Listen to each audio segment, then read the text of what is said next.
Samedi 1er mars, il est 20h. Mesdames et messieurs, bonsoir et bienvenue à ce journal. Le président de la République était ce matin à Marakakungo, en deuxième région, pour lancer officiellement la campagne nationale de vaccination du cheptel au Mali. L'objectif de cette campagne est de lutter efficacement contre les maladies animales. Et pour arriver à cette fin, en plus du lancement de la campagne, le chef de l'État a remis un important matériel de vaccination à l'ordre des vétérinaires du Mali. L'événement a aussi mobilisé la population de la localité, nous disent nos envoyés spéciaux Ibrahima Traoré et Abdul Salam Bambara. Marakakungo, situé à près de 100 km de Bamako sur la route de Ségou, s'est fortement mobilisé pour réserver un accueil chaleureux au président de la République. À bord de son véhicule décapotable, le chef de l'État a eu droit à un très long bain de foule.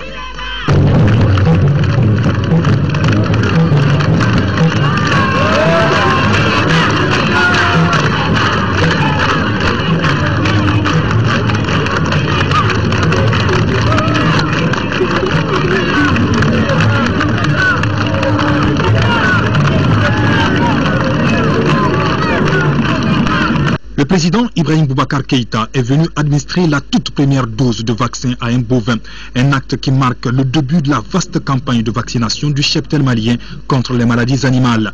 Un véritable challenge qui interpelle l'ensemble des acteurs concernés par le secteur de l'élevage. Et le message du chef de l'État est on ne peut plus clair. Il est important que ces vaccinations aient lieu.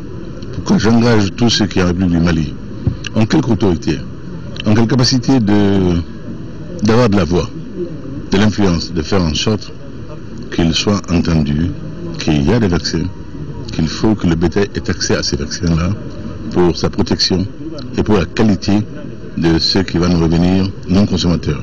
C'est très important pour la santé animale et la santé publique. Et mon déplacement ici aujourd'hui est d'un symbolisme très fort. Et je souhaite que chacun le comprenne dans ce sens-là. L'opération concerne plus de 9 millions de bovins, 13 millions d'ovins, 18 millions de caprins et 35 millions de volailles. Plusieurs dizaines d'équipes de vaccinateurs sont mobilisées pour sillonner l'ensemble du territoire national. Le coût de la campagne n'est pas précisé. C'est un événement de haute portée pour notre département parce que ça permet de galvaniser l'ensemble des acteurs impliqués dans la réussite de cette campagne de vaccination. Vous savez que l'élevage est un pan très important de notre économie et nous payons lourd tribut aux grandes maladies qui affectent notre bétail. Donc les campagnes de vaccination visent effectivement à stopper l'avancée de ces maladies et à préserver la santé de nos animaux. Cette campagne de vaccination du cheptel malien mobilise aux côtés du gouvernement l'APECAM, les services vétérinaires, les associations d'éleveurs et les vétérinaires privés. Tous reconnaissent l'immensité du défi à relever et saluent dans la foulée l'engagement du président de la République à soutenir le secteur de l'élevage. Nous avons une réponse qui vient d'arriver. Je crois que ça devait faire partie certainement des éléments de campagne parce que le président a promis de soutenir le sous-secteur élevage. Et là, nous l'avons constaté avec le don fait par son excellence le roi du Maroc, le 125 000 doses de semences animales. Et là, c'est quoi? C'est pour améliorer nos races en termes de production de lait et en termes de viande. Parce que aujourd'hui, il faut qu'on se dise la vérité, nous devons arrêter d'importer nos animaux. Nous devons arrêter d'importer nos animaux. Aujourd'hui, nous devons faire en sorte d'avoir des abattoirs fiables et avec la politique que nous sommes en train de mener de lutter contre les maladies, exporter la viande vers d'autres pays. Ça, nous le pouvons. Et nous sommes convaincus qu'avec Ibrahim Boubacar Keïta et son gouvernement, nous pouvons le faire. Pour mener à bien la campagne, le président de la République a remis à l'ordre des vétérinaires du Mali un important matériel de vaccination. Occasion pour lui de saluer l'accompagnement du roi Mohamed VI. Allah subhanahu wa ta'ala fait toujours en sorte que les bonnes choses arrivent en tir groupé. Et hélas, quelquefois les malheurs aussi, mais cette fois-ci c'est le bonheur. Pour le monde rural, singulièrement nos éleveurs. Sa Majesté au roi Mohamed VI, il y a juste quelques jours, vient de nous remettre 125 sémences des meilleurs producteurs pour que nous enseignons nos vaches, pour ces croisements heureux nous donnent dans les meilleurs délais de la très bonne viande, l'équivalent du charolais, vous vous rendez compte? Et on a essayé par le passé des croisements au Mali. Montbéliard, Holstein. Mais je vois que cette fois-ci, ce qui est nouveau, c'est que ce sera fait à partir de vaches maliennes et qui rendra donc la possibilité donc, de survie beaucoup plus évidente et également aussi de succès. Alors 125 000 doses, c'est énorme. C'est-à-dire que progressivement le cheptel malien va être amélioré au bénéfice des consommateurs et je gage que notre économie va s'en ressentir heureusement et que tout ce que nous avions en moins-value va être rattrapé. Vous savez que jusqu'ici, la vente de notre bétail en dehors de nos frontières nous rapportait, mais il y avait beaucoup de moins-value. Notamment tout ce qui concerne les pousseries, tout ce qui concerne l'ensemble des produits que l'on peut tirer de l'animal, du bovin, de l'ovin, du caprin.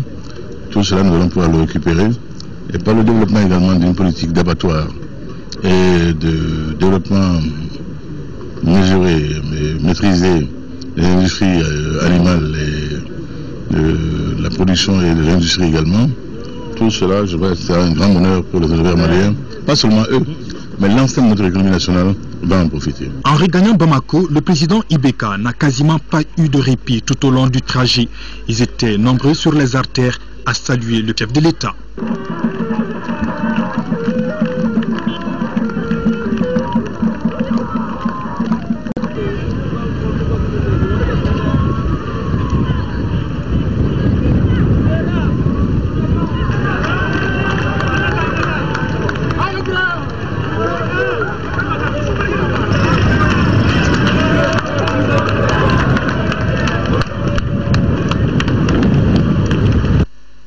Restons à Marakakungo pour aller à la rencontre de quelques acteurs du sous-secteur de l'élevage qui se réjouissent du lancement de cette campagne de vaccination.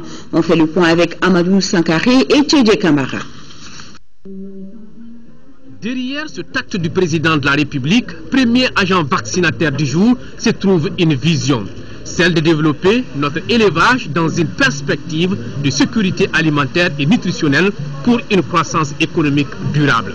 C'est pourquoi les acteurs du sous-secteur de l'élevage mesurent toute la portée de cette campagne de vaccination du cheptel.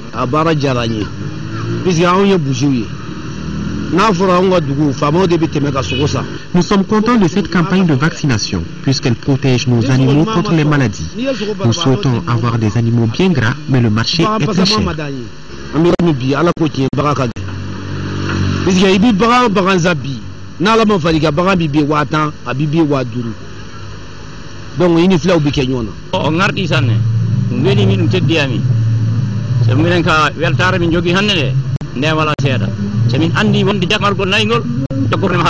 sommes heureux du geste du président de la République.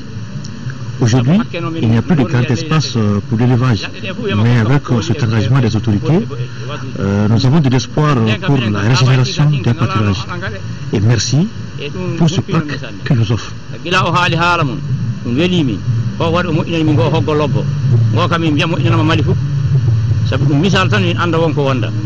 À côté de ces bouchers se trouvent également des hommes et des femmes regroupés le plus souvent en coopérative pour la commercialisation du lait.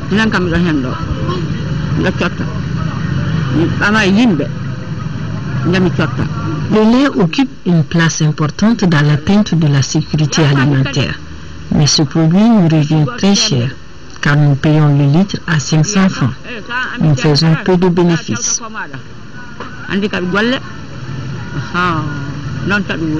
Vous me demandez de chanter pour les animaux? Ah, je ne peux pas chanter aujourd'hui.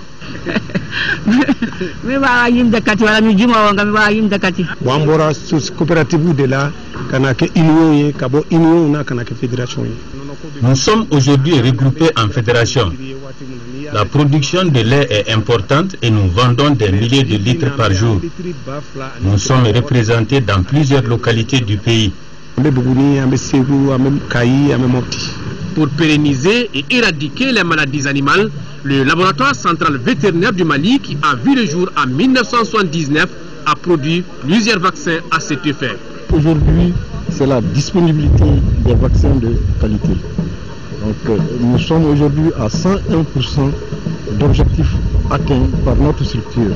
Grâce à ces objectifs atteints, nous sommes certains que la campagne nationale de vaccination va être assurée. Notre structure dispose de l'ensemble des performances aujourd'hui pour non seulement la disponibilité des vaccins fabriqués contre les principales maladies de notre cheptel, mais aussi par rapport à l'outil de diagnostic de ces maladies. Donc les performances du point de vue diagnostic des épizooties et les performances par rapport à la fabrication des vaccins de bonne qualité. Nous avons la vocation qui est au-delà de la sous-région. Donc nous sommes arrivés à conquérir des marchés au-delà de la sous-région. Aujourd'hui, nos vaccins sont connus en Angola, ils sont commercialisés au Gabon et en RDC. Pour les régions du Nord, toutes les dispositions ont été prises pour le bon déroulement de cette campagne. Il faut dire que même au moment fort de la crise, il y a un de nos partenaires, le CICR, le Comité international de la Croix-Rouge, qui par ses relais au niveau des villages, par ses auxiliaires, ont continué à faire la vaccination dans les zones qui étaient pratiquement inaccessibles pour les vétérinaires du public. Et cette année aussi, elle va continuer. Déjà, le CICR s'est déjà positionné. Le ministère délégué chargé de l'élevage, de la pêche et de la sécurité alimentaire entend mettre les bouchées doubles pour réussir cette campagne sur l'ensemble du territoire national. Aujourd'hui, 1er mars, célébration de la journée mondiale de la protection civile. Au Mali, les festivités ont été marquées par la revue des troupes, les exercices de simulation, de sauvetage et le bilan des activités menées par la protection civile en 2013. Ramata Konaté a suivi la cérémonie. Apporter secours aux victimes, c'est le quotidien des sapeurs-pompiers ou soldats du feu. Ils sont présents sur plusieurs fronts. Place maintenant à 2 exercices de simulation suivis par l'assistance. Le premier a porté sur les inondations suite aux constructions anarchiques. C'est les moyens opportuns qui sont utilisés par les secouristes volontaires. Ici, des volontaires formés apportent les premiers secours aux victimes avant l'arrivée des sapeurs-pompiers. Deuxième exercice, un immeuble prend feu alors que 2 jeunes se trouvaient sur son toit. Alertés, les soldats du feu, à l'aide de leur échelle de 30 mètres, les sauvent. En termes de bilan, 2013 a enregistré plusieurs activités. La population de la commune 4 garderont longtemps en souvenir les inondations du 28 août à Bamako. L'action de la protection civile a été très déterminante lors des opérations de sauvetage des personnes et dans la mobilisation de l'aide humanitaire. Les services de protection civile ont participé activement à l'assistance de 294 Maliens rapatriés de la Libye, du Maroc et du Congo. Au titre des missions traditionnelles de secours, nos services ont effectué 12 290 sorties de secours, totalisant 19 697 victimes. 90% de ces interventions concernent les accidents de la route. Cette année, la Journée mondiale de la protection civile a retenu le thème « Culture de la prévention », un sujet important à plus d'un titre. Selon les statistiques internationales, $1 investi dans la prévention des risques permet d'économiser $7 dans la réponse aux catastrophes. Pour ce faire, l'accent devra être mis sur la gestion et la mise en commun de l'information, la formation et l'inscription dans le programme scolaire des modules sur le sauvetage. Le ministre français des droits des femmes et porte-parole du gouvernement, vous le savez, était en visite à Bamako avant de quitter le Mali. Nadia Vallaud-Belkacem a visité hier l'Agence nationale de communication pour le développement, ex-CESPA. Objectif, s'inquiéter des conditions de travail des femmes. À noter qu'après cette visite, Madame le ministre a animé une conférence de presse à la résidence de l'ambassadeur de France au Mali. Le compte rendu, c'est avec Youssouf Diakité. C'est en premier lieu la directrice générale de l'Agence nationale de communication pour le développement qui a reçu le ministre français des droits des femmes, porte-parole du gouvernement dans ses locaux. Après un petit entretien, les deux personnalités ont tenu à rencontrer les femmes journalistes en formation. Là également, les directeurs régionaux de l'Office de radiodiffusion télévision du Mali étaient en formation. Des formations financées par Canal France International, directeur général de l'ORTM.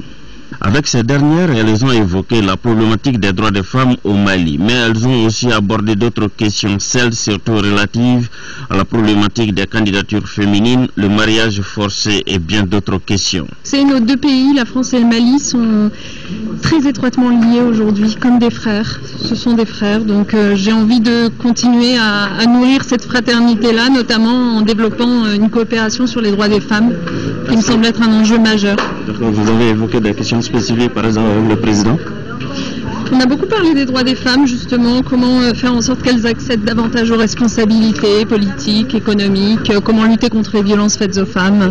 Voilà, le président a été d'une grande écoute, une volonté de travailler ensemble que j'ai ressentie, qui était manifeste, et donc nous allons formaliser tout cela avec mon homologue en charge des droits des femmes. Juste après, direction la résidence de l'ambassadeur de France au Mali. Ici, l'attendent les journalistes. Avec eux, Madame le ministre a évoqué plusieurs questions, notamment le rôle de la femme dans la reconstruction du pays.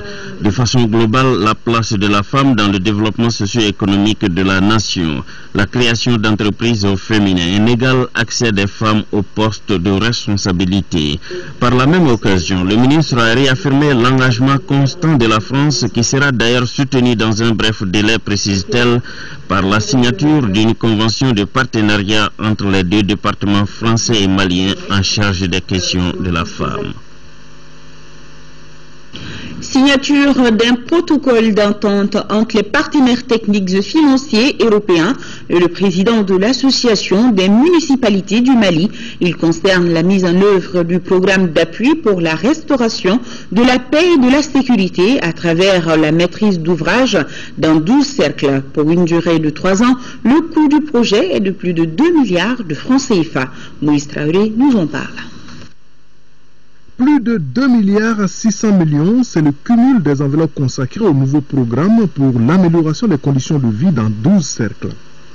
L'intitulé en est « Appui à l'Association des municipalités du Mali, AMM, pour la restauration de la paix et de la sécurité à travers la maîtrise d'ouvrage des communes ». On voudrait que l'AMM puisse donner des services de qualité à ses membres, à ses communes, que ce ne soit pas seulement une institution envers l'État central, on ne veuille plus éparpiller chaque PTF avec ses exigences et vraiment vous soutenir ensemble. Pendant 3 ans, des cercles des régions de Gao, Tombouctou, Mopti et Ségou vont bénéficier d'activités agropastorales génératrices de revenus et d'emplois.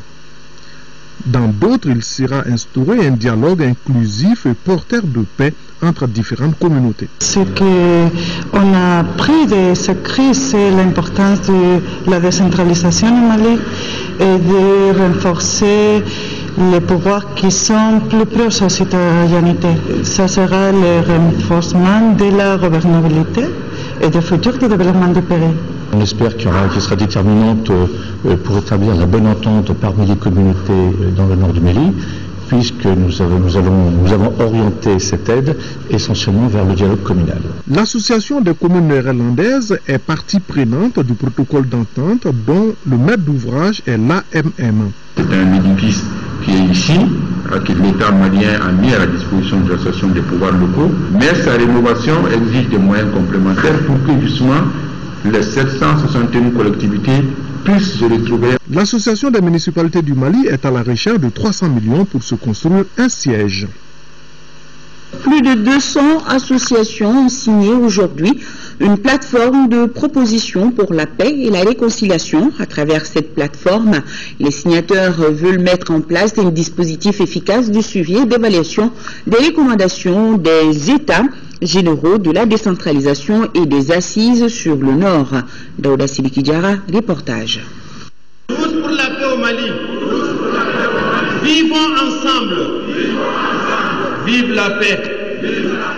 Un autre pas important vient d'être franchi dans la réconciliation des cœurs et des esprits, la recherche de la paix et de la stabilisation de notre pays. Les fils du Mali, dans la diversité, à travers plus de 200 associations, se sont retrouvés ce samedi au Palais de la Culture. Objectif, signer la plateforme pour la paix et la réconciliation. Par cette plateforme, nous nous engageons à créer les conditions d'une paix définitive sur des bases acceptées par tous. Le Mali est un bien commun que nous devons léguer. La présente plateforme va faire l'objet d'un suivi rigoureux par l'ensemble des signataires de la présente plateforme. La plateforme qui vient d'être signée s'articule autour de plusieurs points, entre autres multiplier les postes de sécurité à travers le pays, bannir et combattre l'impunité sous toutes ses formes, responsabiliser les populations locales dans la gestion des projets, rendre effectif le retour de l'administration dans les régions nord du Mali, la création de centres de formation dans certaines villes du nord. Nous saluons toute initiative, si minime qu'elle soit, qui concourt à la paix et à la réconciliation nationale. C'est pourquoi nous lançons un appel pressant à tous les fils du Mali qui ont pris les armes pour que les armes soient déposées immédiatement. Nous sommes convaincus qu'il n'y a pas de développement sans paix. C'est pourquoi nous nous inscrivons pour toute initiative de paix. Mais nous voulons une paix durable, une paix juste, à la suite de négociations sincères et inclusives. Les acteurs de la paix par cette plateforme déclarent leur engagement sans faille auprès des autorités pour préserver la paix, la cohésion sociale et l'unité nationale, garant du développement harmonieux de toutes les régions du Mali. Les responsables des syndicats de la justice ont animé ce matin une conférence. Le but était d'informer les représentants de la presse sur un certain nombre de sujets relatifs à la situation de leur syndicat. Le reportage de Abdelrahman Maïga. Les syndicats de la justice montent au créneau. Ce que nous demandons, que tous les acteurs de la justice soient associés, que le débat quand même soit serein, profond. Et probablement, quelqu'un qui est contre une position aujourd'hui, de l'autre côté, dira, et pourtant, puisque c'est le Mali qui est en cause, effectivement, allons dans ce sens.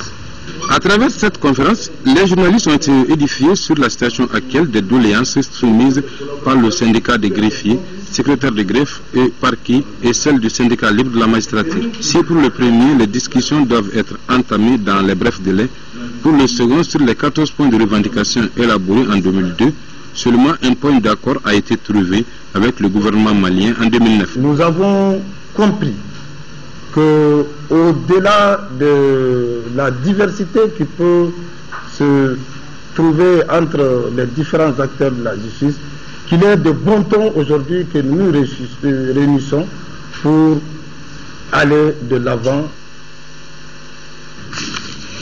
Un mot de politique, le docteur Oumar Mariko et le parti Sadi ont fait leur rentrée politique aujourd'hui.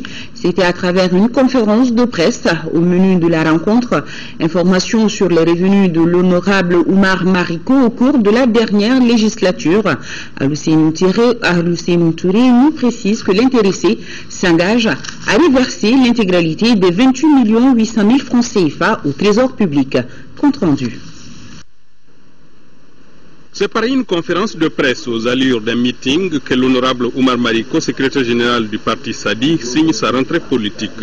Le point d'orgue de cette rencontre avec la presse et les militants est la destination des revenus du député Oumar Mariko dus pendant les 3 derniers mois de 2012 et la totalité de 2013, soit 15 mois durant lesquels il aura renoncé à son traitement et aux avantages liés à sa fonction. Selon les investigations effectuées par un huissier de la place commis par ses soins, l'essentiel de ses avoirs s'élève à un peu plus de 28 800 000 francs. Une somme que l'honorable élu à Kolongiba compte reverser totalement au trésor public. Un chèque compte, pour ce qui est du compte de la BIM là, et alors du trésorier payeur du Mali. Et maintenant pour ce qui concerne l'Assemblée nationale, c'est d'adresser justement au trésorier payer une lettre pour qu'il fasse un encaissement auprès de l'Assemblée nationale. Quant au véhicule de fonction, il serait selon lui en bon état et en lieu sûr. Architecture, paix et développement, c'est le thème retenu pour la célébration du 25e anniversaire de l'Ordre des architectes du Mali. Les travaux ont démarré ce matin en présence de Youssouf Diakité. L'Ordre des architectes du Mali est une organisation utile et indispensable pour le développement du Mali. C'est ce qu'a laissé entendre à l'introduction de son intervention le ministre de l'Urbanisme et de la Politique de la Ville en insistant sur la dynamisation du secteur avec à la clé la compréhension mutuelle et l'union sacrée autour des objectifs à atteindre. Quand on regarde les différents sous-thèmes, on voit que vous voyez justement les principaux enjeux de votre profession. Et donc je vous inviterai vraiment à participer activement à ces travaux d'échange, d'analyse et de proposition. L'occasion était donc toute trouvée pour développer des sous-thèmes comme l'architecture et la réconciliation, l'architecture et le développement. C'est pourquoi le président de l'Union africaine des architectes estime que les architectes sont des changeurs de ville. We are also city changers. We need the peace.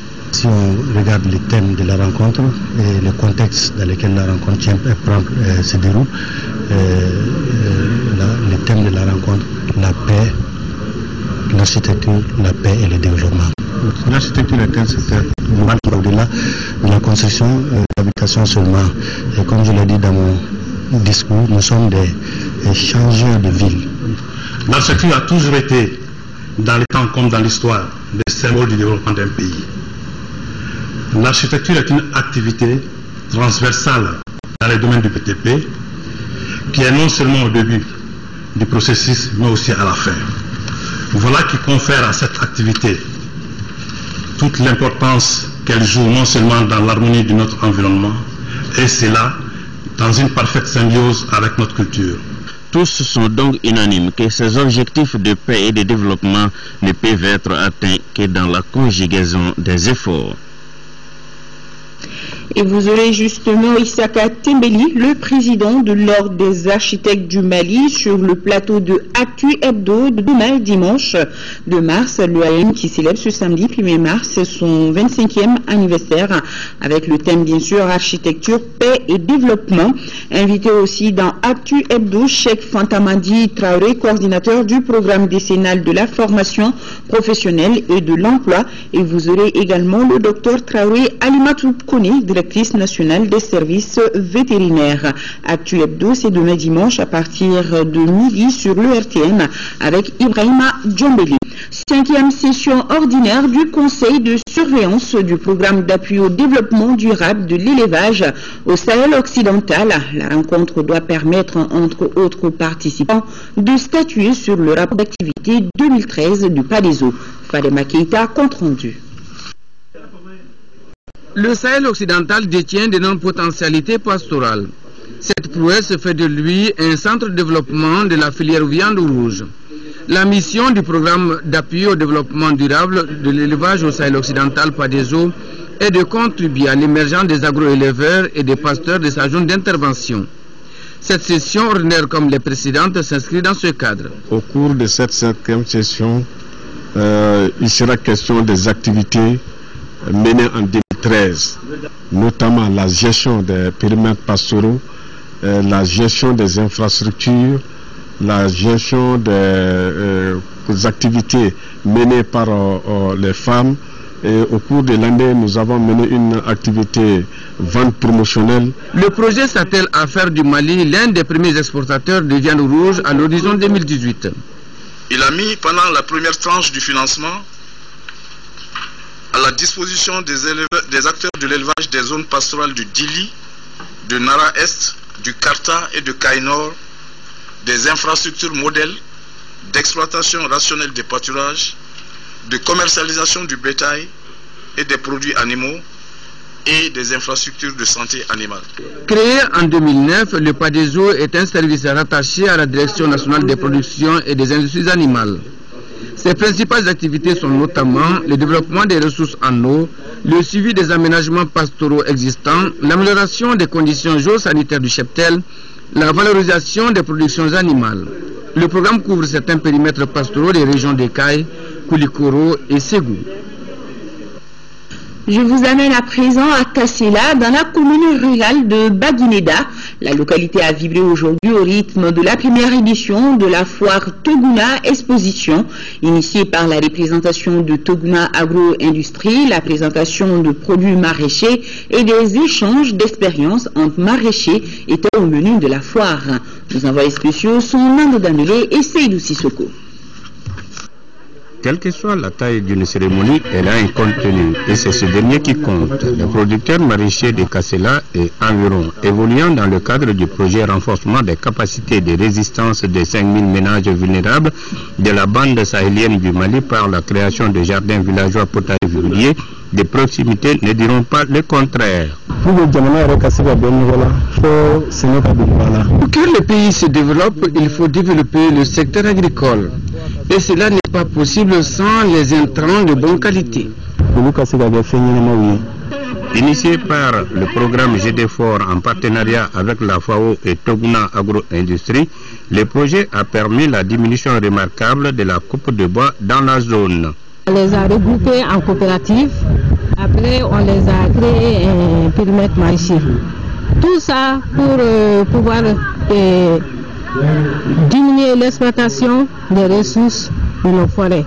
Au-delà du caractère festif, la cérémonie a permis aux différents acteurs de mesurer le chemin parcouru afin de prendre de nouvelles orientations pour booster la production. Nous avons décidé d'être à côté de ces maraîchers, de les aider, de les accompagner avec les conseils, donc pour rendre leur travail utile. Au terme de la journée, les 3 meilleurs producteurs ont été récompensés avec en tête l'association Fayaton de Kassela, suivie de Fatmata Traoré et de Serafi Keita, toutes de Kassela. Tous les villages participants ont reçu des prix d'encouragement. Restons dans le monde paysan, direction le Salon international de l'agriculture de Paris, où est présente une forte délégation malienne. Aujourd'hui, nos envoyés spéciaux se sont intéressés à la production laitière de notre pays. Le Mali envisage d'accroître ce secteur et pour ce faire, il vient de signer une convention avec le Maroc. Mohamed Diarra et Aboubakar Traoré se sont également intéressés à ces vaches qui produisent près de 40 litres de lait par jour. Suivons ensemble. Le Mali est un pays agro-silvopastoral avec plus de 71% d'agriculteurs et d'éleveurs. Le cheptel malien est évalué par la Direction nationale de l'élevage à plus de 5 millions de bovins. Quoi donc de plus normal pour les agriculteurs maliens de venir échanger leurs expériences avec leurs homologues d'Afrique et d'Europe. Au Salon de l'agriculture de Paris, l'une des attractions, c'est le pôle des animaux avec 10 races d'animal, parenthèse, mobiliarde et j'en passe, avec des poids qui vont de 1 tonne à 1 tonne 500. Certaines vaches produisent plus de 30 litres de lait par jour, de quoi impressionner le patron de la délégation malienne. Il faut que les nouvelles technologies soient appliquées au Mali. C'est ce qui est très important. Parce que l'autre jour, ici, il faisait un concours. Celui qui a été le premier, on a dit qu'il fait 10 000 litres par an. Ça veut dire que 37 litres par jour pendant 9 mois. Et si tu fais un petit calcul, une vache qui donne 10 000 litres pendant un an, et si tu vends le lait à 500 francs, ça fait 5 millions. Pour l'édition 2014, les organisateurs ont choisi comme thème l'agriculture familiale et le Mali se félicite du choix de ce thème car sur les 805 000 exploitations familiales au Mali, c'est l'agriculture familiale qui domine. Cette agriculture familiale et la préservation de l'environnement, l'écologie qui transparaissent beaucoup dans les systèmes de production qui sont présentés au niveau du salon. Bien sûr, les races animales qui sont présentées ici sont des races très performantes qui font rêver et parmi ces races, on peut trouver certaines qu'on peut croiser avec nos races locales pour des besoins de production de lait ou de viande. Et désormais, l'APCAM s'inscrit dans cette logique en intégrant les nouvelles technologies à l'agriculture. Et les perspectives s'annoncent prometteuses. C'est pourquoi on a mis l'accent sur l'élevage avec l'appui du gouvernement cette année. Les Marocains viennent nous donner 125 000 doses de semences pour l'insémination. Au niveau du projet Papa même, on a fait commande de 21 000 doses d'insémination pour le lait. Donc ça veut dire qu'avec ces deux commandes-là, je pense que le Mali va arriver à ce niveau-là. Il s'agit à travers cette nouvelle vision de faire du secteur agricole le moteur de la croissance économique. Dans ce journal, un autre projet mis en route pour l'amélioration des conditions de vie des populations, dénommé Programme d'intervention d'urgence en faveur des 3 régions du Nord et du cercle de Douanza. C'est à Gao que le lancement a eu lieu, financé à hauteur de 195 millions de francs CFA par le PNUD. Le projet, qui dure 90 jours, permettra de contribuer à la relance de l'économie locale. Boubacar Babli Touré, correspondance. Ce programme d'urgence vise surtout à revitaliser les activités économiques à travers la création d'emplois temporaires pour les jeunes. Durant 3 mois, une centaine de jeunes de Gao vont procéder au structurement de la mare du quartier d'Al-Janabadja et à l'assainissement de 2 sites de dépôt d'ordures situés aux environs du gouvernorat et au quartier de Boulgoundji. 20 autres volontaires seront formés et mis à la disposition de la santé et de l'éducation. Depuis la crise, n'est-ce pas, les services sont souvent démembrés. Donc l'appui de ces volontaires sera vraiment capital parce que ça va combler beaucoup de vides au niveau de ces structures-là. Pour la mise en œuvre de ce projet, une rencontre des initiateurs et des bénéficiaires a permis d'identifier les sites, de choisir les volontaires, d'évaluer les besoins en renforcement des capacités des structures d'accueil, entre autres. La promotion du volontariat, la relance des activités de jeunesse qui, vous le savez, depuis un certain temps, ont été arrêtées à tous les niveaux. Nos circonscriptions qui sont concernées, à savoir Gao, Tombouctou et Douanza, étaient sous le feu des événements que nous avons tous connus. Je demande aux uns aux autres de s'impliquer davantage. Le programme d'intervention d'urgence en faveur des 3 régions du Nord et le cercle de Douanza a été initié par le ministère en charge de la jeunesse et des sports à travers le Centre national de promotion du volontariat. Il a été financé par le PNUD à hauteur de 195 millions de francs CFA. En 5e région, le directeur général de l'Agence nationale de l'aviation civile a procédé à la remise officielle des clés des bureaux de la brigade des transports aériens de la gendarmerie de l'aéroport Abodidjo de Mopti. Le reportage de Jules Sambo Sissoko. Des bureaux offrant toute la communauté et 2 gardes à vue. C'est la vue interne de ce joyau moderne au profit de la brigade des transports aériens de la gendarmerie de l'aéroport Abodidjo de Mopti. La généreuse donatrice s'appelle l'Agence nationale de l'aviation civile. Ce geste s'inscrit dans le cadre du renforcement de la sûreté aéroportuaire. Le projet de construction de la brigade des transports aériens de Mopti Abodidjo a été entièrement financé par le budget de l'Agence nationale de l'aviation civile. Le montant du financement du projet est d'environ 93 689 044 francs CFA. Pour le corps bénéficiaire, cette infrastructure est la réponse pour mieux assurer sa mission. L'acquisition de ce joyau permet d'abord à la gendarmerie d'améliorer les conditions de travail du personnel.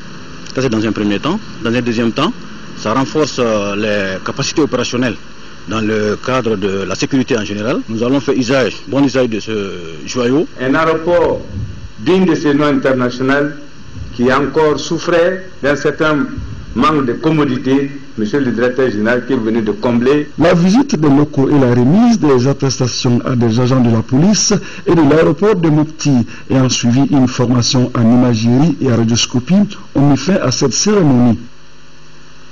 Et maintenant, cette parution, la section des comptes de la Cour suprême vient de publier son rapport annuel pour l'exercice 2012, un rapport consacré entre autres au contrôle des finances publiques, à la présentation de la section des comptes, mais aussi aux difficultés et recommandations. Le rapport annuel 2012 est aussi disponible sur le site de la section www.cssse.gouv.ml. Voilà. Fin de la 4e édition de la rentrée littéraire du Mali. L'événement a regroupé non seulement les professionnels du domaine, mais aussi des élèves et étudiants. La soirée a été mise à profit par le comité d'organisation de cette rencontre de Bamako pour lancer les prix littéraires édition 2015. Modibo soirée, compte rendu. C'est dans une ambiance festive que ce 4e rendez-vous des littéraires africains a connu son épilogue. Événement majeur du continent. Cette rencontre qui a rassemblé pendant 4 jours des écrivains, des éditeurs et auto-chercheurs avec pour thème diversité et vivre ensemble. Un thème largement débattu au cours des conférences débats. Café littéraire, atelier et lecture de poèmes. La diversité n'empêche nullement le vivre ensemble. Et tous les débats, toutes les conférences, tous les cafés littéraires l'ont clairement démontré. Au nom des auteurs invités, l'écrivain et poète français Joël Vernet a gratifié l'assistance de la lecture d'un poème sur le thème retenu en guise de contribution de ses collègues à cette fête du livre et du savoir. Je voudrais vous dire tout simplement notre joie d'être ici. Ce n'est pas grand-chose, la belle force de la langue. Mais vous savez que le verbe est une pirogue qui quitte souvent la bouche et que c'est une force qui survivra à tout. Que toutes celles et tous ceux qui ont permis la réalisation de ce beau projet, je pense notamment au Fonds des prix littéraires du Mali, en soient vivement remerciés. La soirée de clôture a servi de cadre pour le comité du Fonds littéraire du Mali de lancer officiellement les prix littéraires édition 2015. À l'issue de cette soirée gala soutenue musicalement par Toumani Diabaté et le Symétrique Orchestra, le ministre Mahaman Badi a communiqué la date de la prochaine rentrée littéraire du Mali. Première initiative du genre en Afrique, la rentrée littéraire du Mali a été saluée pour l'engouement suscité et la réussite connue dès sa première édition en 2008. Elle constitue depuis un espace unique de partage de l'imaginaire et un moment privilégié de débat sur les enjeux de société. Et je me réjouis avec vous de savoir que cette belle rencontre sera désormais annuelle. Les dates de la prochaine édition sont désormais connues, du 24 au 27 février 2015. La rentrée littéraire du Mali, c'était donc une quinzaine de manifestations destinées au grand public à travers la ville de Bamako. L'événement visait à consolider les liens historiques et fraternels entre les producteurs littéraires de divers horizons.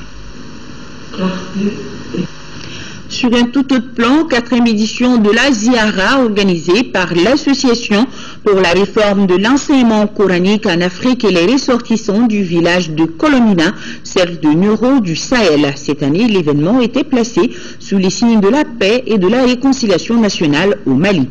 Moussa Fane, reportage. Ils étaient des milliers de fidèles musulmans venus de partout au Mali et des pays voisins pour participer à cette Ziara du village de Kolomina à Nioro. Lecture du Saint-Coran, prières collectives, prêches et des bénédictions. Voilà entre autres les temps forts de cette rencontre religieuse. Pendant 2 jours, les fidèles ont parlé également de paix et de réconciliation nationale. Au cours de cette ziara, nous avons prié pour la paix et la réconciliation. C'est de ça que notre pays a besoin et nous devons tous accompagner les autorités pour cette paix durable.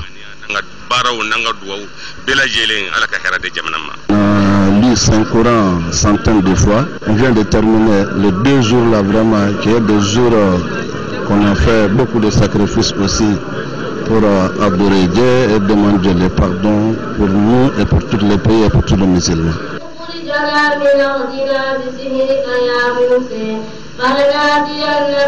Anjera Kalani organisé. Cette rencontre religieuse permet aux ressortissants du village de se retrouver et d'assister aussi à la lecture du Saint-Coran par les enfants en fin d'études.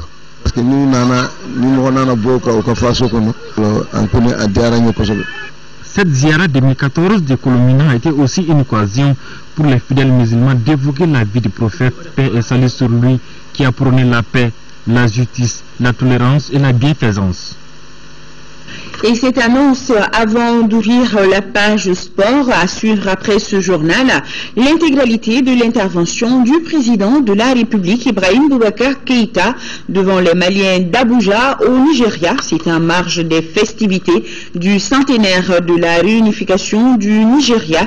Et puis, dans le cadre de la libération des voies publiques, vous pourrez suivre aussi des messages de sensibilisation de certains responsables du district.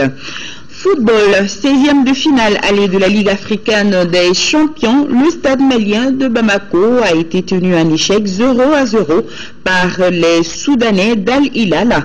Le stade malien conserve encore ses chances de qualification dans l'optique des 8e de finale. Le résumé du match, c'est avec Silagatou Sissi. Stade malien de Bamako, Al Hilal du Soudan, match de haut niveau pour les 16e de finale aller de la Ligue des champions. Les deux équipes ont joué la carte de la prudence pendant 25 minutes. Le stade malien décide d'accélérer et obtient un penalty. Abdoulaye Sissoko tire et rate. C'est avec la mine serrée que les stadistes regagnent les vestiaires. En seconde période, le match s'anime de plus belle. Chaque camp tente sa chance. 53e minute, Mourima Kampota entré en jeu seul face au gardien et malheureux sur le coup. 64e minute, Mohamed Ali Bachir d'Al Hilal voit son coup de tête ricocher sur la barre transversale. 87e minute, Moussa Diawara échoue presque dans les buts vides aux grandes dames des supporters. Les deux entraîneurs ont beau changer de schéma de jeu et recadrer les hommes, le score ne bouge pas. 0-0. On a joué au-dessus de notre valeur. Moi-même, j'ai raté pas mal de passes décisives. Ablaye Sissoko qui a raté un penalty. Ça fait partie donc, comme le coach l'a dit, on n'était pas assez concentré. On va se remettre en cause, préparer le match retour comme c'est deux matchs. Donc tout donner là-bas pour avoir la qualification. Je suis très content aujourd'hui d'avoir un match nul contre le SAD. C'était un grand club. Si tu parviens à avoir un match nul ici à Bamako, ça c'est une victoire. Parce que tout le monde est vrai chez nous. Le match retour est prévu dès le week-end prochain à Khartoum. Au Blanc d'être mentalement fort pour supporter la pression et l'ambiance surchauffée du stade d'Omdurman. Sport toujours, l'AS Real de Bamako contre Arménie, un bon résultat à Bamako contre Inemba du Nigeria. C'est dans le cadre des 16e de finale aller de la Ligue des champions. Pour cela, les réalistes sont motivés et requinqués à bloc avant le départ. Ils ont été suivis par Al Jumatina. Après l'étape marocaine, l'AS Real va cette fois-ci à l'assaut des Nigériens d'Enyimba Daba au compte des 16e de finale de la Ligue des champions.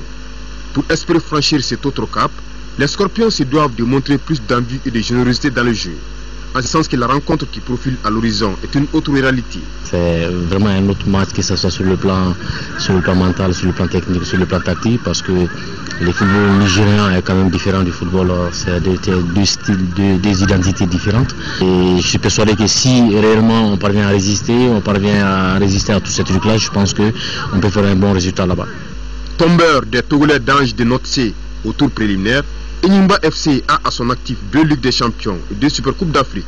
Malgré ces bilans, il n'est pas hors de portée des Noirs et Blancs de Djikroni Para, qui veulent renouer avec leur lustre d'antan. On va ramener un bon résultat pour pouvoir mieux aborder le match ici. La première mi-temps va se jouer là-bas, donc on va jouer la deuxième mi-temps ici. Donc on doit tout jouer là-bas pour venir assurer ici. Ce match, ça ne sera pas un match facile, vu l'ampleur de l'équipe qu'on doit affronter. Mais voilà, l'entraîneur il a mis des trucs à l'entraînement sur place. Donc on va aller appliquer ça là-bas pour pouvoir tirer profit. Je pense qu'on est capable de réaliser quelque chose au Nigeria. On a cette possibilité de le faire. Et on ne se mettra pas la pression, mais je dirais tout simplement qu'on va jouer à notre niveau. Il revient aux Scorpions de consolider les acquis du match aller contre les forces armées rurales du Maroc et améliorer davantage les différents secteurs en vue de pouvoir obtenir un bon résultat au Nigeria. Surtout que Enyimba Daba n'a pas assez de compétition dans les jambes, car le championnat nigérien saison 2014 ne commence qu'à partir du 7 mars prochain. Les Olympiens veulent, eux, se donner l'avantage à domicile. En Coupe de la Confédération, le club olympique de Bamako, COB, affronte la SEC d'Abidjan. Le match est prévu dimanche au stade Modibo Keïta à partir de 17h. Abdul Karim Kaba nous en dit plus. Le club olympique de Bamako reçoit les Ivoiriens d'Abidjan au compte des 16e de finale à l'aide de la Coupe de la Confédération.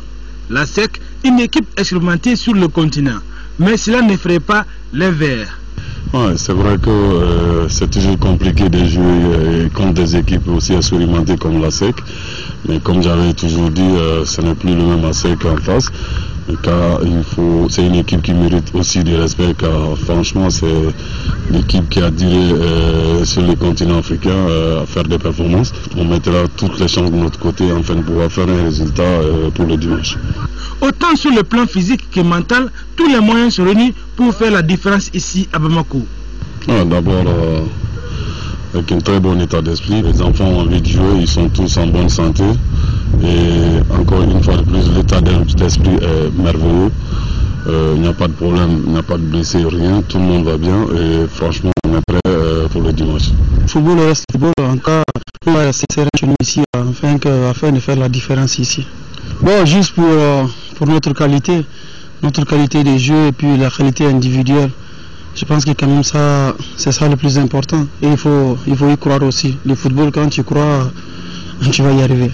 La rencontre sera dirigée par des arbitres marocains et elle est prévue ce dimanche au stade Modibo Keïta à partir de 17 h. Bonne chance et je vous informe que le Djoliba AC a été battu cet après-midi à Lubumbashi 2-1 par Don Bosco de la République démocratique du Congo. Ce journal est terminé. Merci de nous rester fidèles.